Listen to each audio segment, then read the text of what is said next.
yuko ya mafaranga yacu abikurika kubera yuko tukimara gutangira kubikura hano twari dufiteho 2,85, none reba dusigaranye 2,55, bivuze ko bya bice bitatu twabibikuye, ubwo ni ibice 30 twabikuye.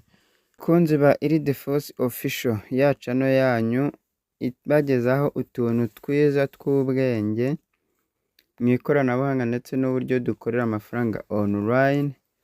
Ngiye kubifuriza Noheli nziza, mbafasha no kuyizihiza, mbereka uburyo tubikuza muri Hifamu. Hifamu ni application imaze iminsi itrendinga, abenshi bafitemo account. Ni application ikora nka TikTok ariko ukinjizamo amafaranga. So uyu munsi tugiye kurebera hamwe uburyo ubikuza kuri Hifamu. Ushobora kuba warayifunguye warakoreyemo amafaranga ariko ukaba wibaza ngo ndayabikura nte. So uyu munsi mu rwego rwo kwanga dushaka yo turya kuri Noheli, reka mbereke uburyo tugiye kuyabikura. Karibu mwegere hino turebe uko bikorwa. Icyo ngusaba ni ukureba iyi video ukayirangiza kugira ngo utaza kugera aho bigucanga ukavuga ngo ntibikunda kandi ari uko wacimbuye video. Niba ari ubwa mbere ubonye iyi channel, kora subscribe, ukande ku nzogera, wibuke no kutwandikira muri comment niba byakunze. Tujye tugira umuco wo gushima cyangwa se kubaza aho twagize ikibazo kugira ngo dufashwe. Ukoreshe ya kugira ngo n'undi muntu ufite account muri Hifamu nawe abashe gukora iki gikorwa. So tudatinze rero, reka turebere hamwe uburyo ikoramo. Nk'ibisanzwe turaza kuri ya application yacu ya Hifamu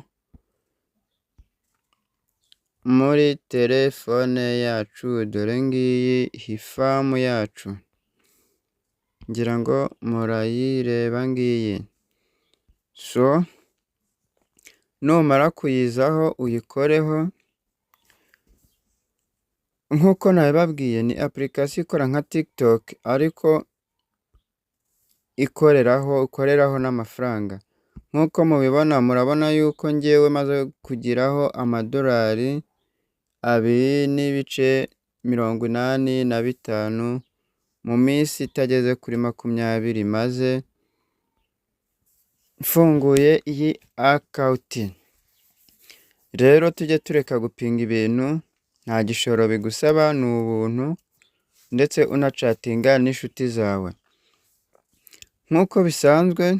Kuko tugiye kubikura, turaza dukande aha, ariko mbere yuko tubikura urasabwa kuba ufite Binance kandi ikora, kuko no tugiye kubikuriza. Niba udafite Binance utazi kuyikoresha, nyandikira kuri nimero ndi bushyira muri description y'iyi video kuri WhatsApp maze ngufashe. Tudatinze reka turebere hamwe.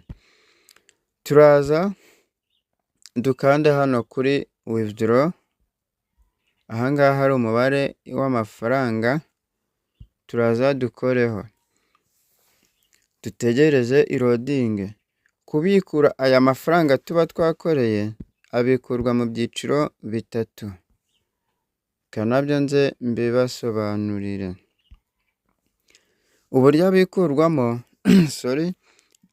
Abikurwa mu byiciro 4. Ukimara gukora account baguha 0.1 aribyo byibi. Ayo mafaranga uba wemerewe guhita uyabikura direct ako kanya kuri Binance. Ukimara kuyabikura, hari ubundi buryo wemererwa kubikura idolari rimwe. Urabona icyo bisaba kuba warakoze login iminsi 30 udasiba. Buri munsi ubyuka ugakora login muri ya application ya Hifamu kugira ngo wanilokinge iyi minsi, kugira ngo wanilokinge wemererwe kubikura idolari rimwe. Birasaba gukora login buri munsi iminsi 30 udasiba. Ubundi buryo ubikuzamo muri Hifamu ni ukuza ukabikura 0,3. 0,3. Urabona yuko ngewe byabaye unlock. Kugira ngo wemererwe kubikura 0,3 bisaba kuba warakoze iminsi 7 ukora login udasiba. Buri munsi ubyuka ukora login iminsi 7 uhita wemererwa kubikura 0,3. Ubundi buryo ni ukubikura amadolari 10. Urabona ko nabwo ngewe bwamaze kuba unlocked. Ubu nemerewe kubikura amadolari 10. Nemerewe kubikura amadolari 10. Nemerewe kubikura amadolari 0,3. Aho nsigaje ni ahangaha. Aha kwa unlockinga idolari 1. So uko bikorwa, kubera yuko ntaragiraho amadolari 10, urabona yuko mfiteho amadolari 2,85 kandi sinshaka gutegereza amadolari 10. Nshaka kubereka yuko ibi bintu byizewe. Ngiye kubikura 0,3 turebe nimba koko y'amafaranga yacu aza. Icyo dukora, turaza dukore hano kuri 0,3. Sorry, ahangaha turaza dukoreho. Niturangiza niturangiza urabona yuko bahita hano babituzanira kubikura amadolari 0,3. Turaza dukora hano kuri withdraw 0,3 dutegereze. Hano barahita baza batubaze country cyangwa se igihugu. Aha turaza dukoreho u Rwanda nta rurimo, turakora hano kuri other country. Ahangaha urabona ko niho nakoze. Turaza dukoreho. Niturangiza tuze barabona ko twemererwa kubikura kuri USDC muri Binance. Hano baraza batubwire ngo tugomba gukoresha Ethereum. Iyo nayo iba muri Binance. Ahangaha card number uraza ushyiremo address ya USDC ariko uri sure yuko ari Ethereum. Reka tubikore turebe. Ikintu turi bukore, turata tuva muri ibi dusohokemo tuze dushake Binance. Ngiyi turaza tuyifungure.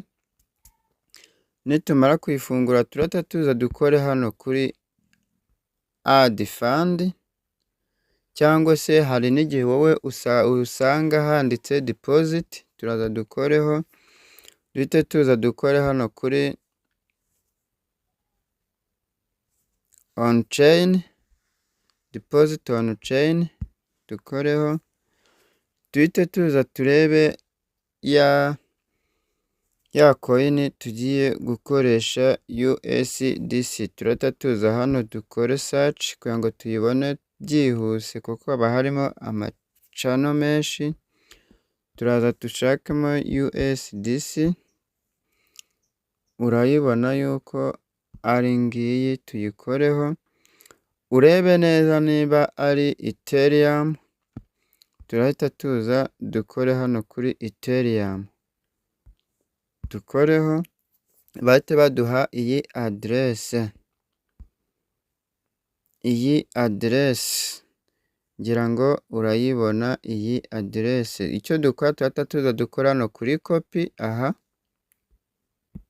tuyikopiye. Niturangiza dusubire muri ya hifamu yacu, tugaruke hahandi muri card number, tuze dushyiremo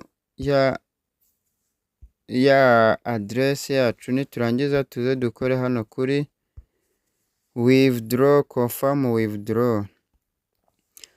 Wibuka gukora subscribe niba ari ubwa mbere ubonye iyi channel.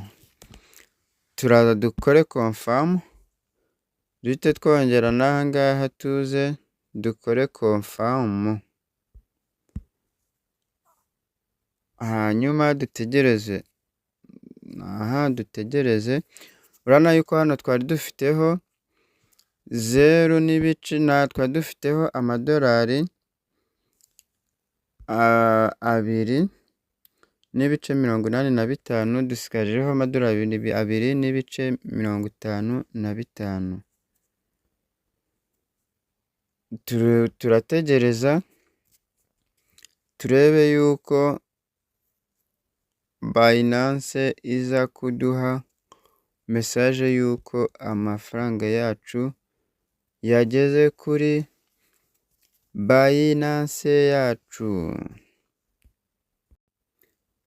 Gusa ibi bishobora gufata igihe nk'iminota itari munsi y'5 cyangwa se itarengeje iminota 10. So nimara kubona notification ndahita mbereka uburyo ibi bintu byacu byizewe, kandi urabona yuko koko na ya mafaranga yacu